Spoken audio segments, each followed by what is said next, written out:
Mes chers élèves, bonjour. Dans cette vidéo, on va entamer un nouveau chapitre formation des roches sédimentaires pour les élèves de la première année collégiale. On va commencer par ce document. Donc, cette image représente un affleurement rocheux et la deuxième image, le même affleurement après 25 ans. Qu'est-ce que vous constatez si vous comparez les deux photos? Vous constatez bien sûr qu'il y a une évolution de paysage au fil de temps. Donc on va étudier ce qui sont les facteurs qui agissent sur ces affleurements. Donc comme introduction, les paysages évoluent en permanence au cours du temps. Leur évolution est influencée par la nature des roches qui les constituent et aussi par l'intervention d'autres agents. Donc, comme question, quelles sont les étapes de la formation des roches sédimentaires? Dans cette vidéo, on va étudier la première séquence, l'érosion et son impact sur le paysage géologique. On va commencer par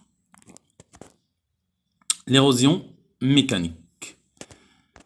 Premier facteur, l'action des vagues. Donc, comme vous voyez dans l'image, le document,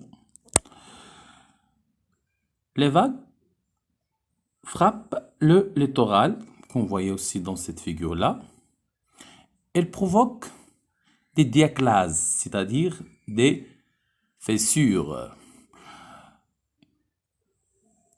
dans les roches qui constituent le falaise, ce qui aboutit à l'accumulation d'éboulis au pied de ces falaises. Donc, vous voyez, il y a des fragments de rocheux de différentes tailles, ou bien des débris rocheux de différentes tailles, appelés ces éléments qu'on produit de cette érosion, sont des éléments détritiques. Donc, les vagues et les courants provoquent l'érosion sur le littoral. Lorsque les vagues frappent le rivage, elles provoquent la destruction des roches ainsi que le déplacement de sable de littoral. Le deuxième facteur, l'action de vent ou bien ce qu'on appelle l'érosion éolienne. Donc, le vent est armé de grains de sable qui érodent les roches tendres. Il creuse les roches, comme vous voyez aussi au pied de ces roches, on observe des débris rocheux ou bien des éléments détritiques de différentes tailles. Donc l'érosion éolienne attaque les roches et enlevant des particules en polissant la surface. Elle est d'autant plus efficace que les obstacles sont inexistants et que le vent est puissant, régulier et chargé de poussière. Donc, on va passer à l'action de gel-digel.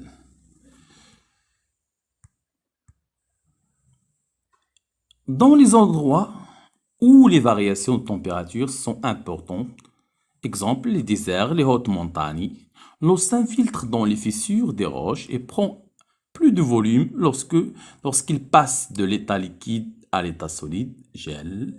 Quand la température augmente, dégel, l'eau passe à l'état liquide. Ces variations de température provoquent la destruction des roches.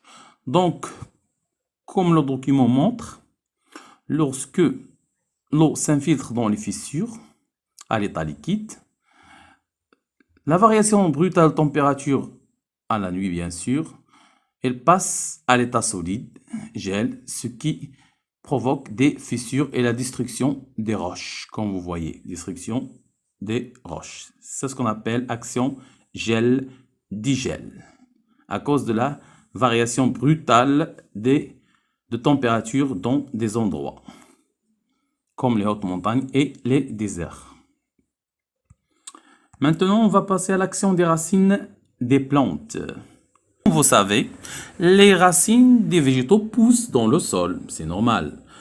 Parfois, ces racines sont si développées qu'ils peuvent atteindre les roches de ce sol, qu'ils vont fissurer et ainsi poursuivre leur croissance et contribuent ainsi à la fragmentation, à l'érosion des roches de ce sol, comme vous voyez ici, à la fragmentation et la dégradation des roches de ce sol, et la fragmentation des roches par les racines des végétaux.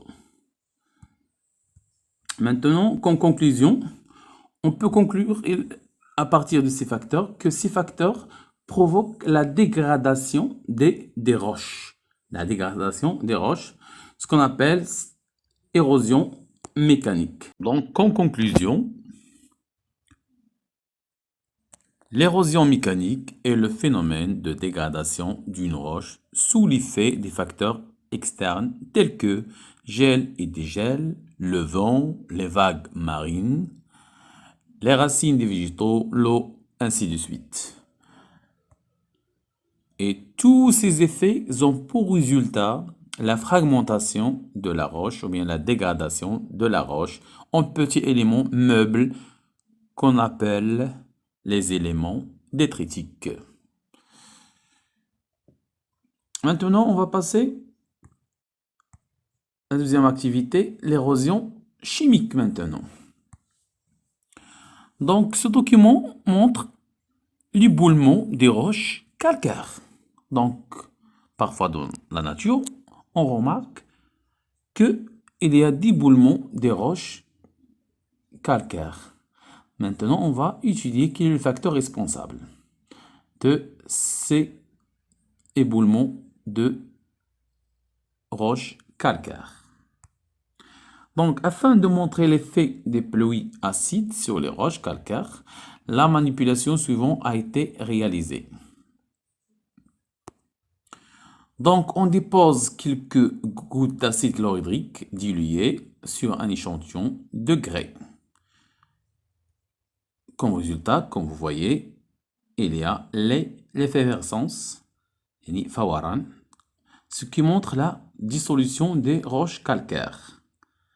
Comme remarque, il y a des données.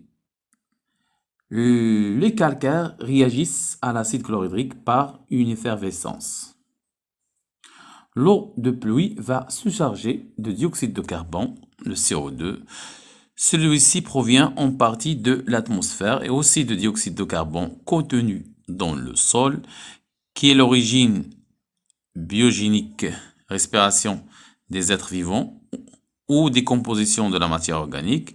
La réaction chimique est la suivante. Donc l'eau plus le dioxyde de carbone et donc ce qu'on appelle l'eau acide. Donc l'eau acide. Donc pour montrer l'effet de l'acidité de l'eau, on va réaliser une expérience. Afin de montrer l'effet des pluies acides sur les roches calcaires, l'expérience suivante a été réalisée. Des échantillons de calcaire ont été soumis sous l'effet des solutions acides de masse égale et de concentration différente, bien sûr la concentration d'acidité. Le tableau suivant représente les résultats obtenus après 60 jours. Donc, il y a 5 échantillons. Donc, type de solution, acidité 25%, acidité 10%, eau de mer, eau de pluie, eau distillée. La masse d'échantillons au début et à la fin de l'expérience. Première expérience, tous les échantillons sont égaux au début de l'expérience. OK. La fin de l'expérience, donc la première expérience, 17,75 grammes. Deuxième expérience, 21,31 grammes. Troisième expérience, 25,25 grammes. Quatrième expérience, 25,26 grammes. Et la dernière expérience, 25,50 grammes. Comparer la masse, la première question. Comparer la masse des échantillons des roches obtenus à la fin de l'expérience. Que peut-on conclure? Deuxième question, expliquez l'effet de l'eau de mer et l'eau de pluie sur les roches calcaires. La troisième question, expliquez pourquoi cette érosion est appelée érosion chimique. Donc, on va répondre à la première question. Comme vous voyez, la masse d'échantillons qu'on voyait a diminué à la fin de l'expérience. Si on compare le début et la fin, 26, 17,75, 26, 21,31. Donc, on constate, ainsi de suite, on constate la diminution de la masse des échantillons à la fin de l'expérience. Que peut-on conclure? On peut conclure maintenant que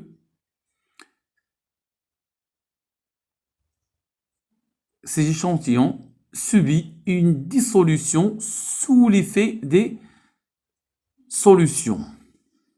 OK? Question. Expliquez l'effet de l'eau de mer et l'eau de pluie sur les roches calcaires. Donc, l'acidité de l'eau de mer et de pluie, bien sûr, contribue à la dissolution des roches en réagissant avec les composants de la roche. OK? Grâce à l'acidité, comme vous constatez, plus que l'acidité augmente, on constate la diminution des échantillons. Donc, l'effet, c'est l'acidité qui contribue à la dissolution des composantes des roches telles que le calcaire. La dernière question, expliquez pourquoi cette érosion est appelée érosion chimique. Donc, cette érosion est appelée chimique parce que les roches se décomposent par des réactions chimiques. L'acidité de l'eau de pluie et de l'eau de mer dissout le calcaire. Donc, c'est la raison pour laquelle on constate que cette érosion est chimique. Donc, le calcaire plus l'eau acide, il donne ce qu'on appelle le bicarbonate de calcium. Donc, on a déjà répondu aux questions. Donc, la masse d'échantillons a diminué à la fin d'expérience. Nous concluons qu'ils sont suivis une dissolution sous l'effet des solutions. Deuxième, l'acidité de l'eau de mer et de l'eau de pluie contribue à la fragmentation des roches en réagissant avec les composants de la roche. Donc, c'est la dernière question.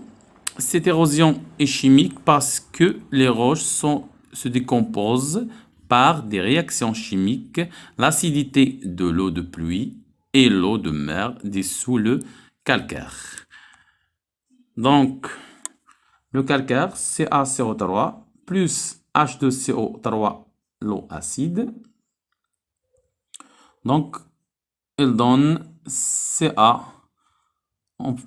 HCCO3, ce qu'on appelle le bicarbonate de calcium. Il est dessous comme solution. Donc, les produits de cette érosion sont des éléments dessous. Donc, comme conclusion, l'érosion chimique est une décomposition des roches par l'acidité des eaux, ainsi de suite. Cette décomposition donne naissance à des solutions riches en éléments chimiques, éléments dessous. Merci pour votre attention et à la prochaine vidéo, Inch'Allah. On va étudier la deuxième séquence, le devenir des éléments issus de l'érosion mécanique et chimique.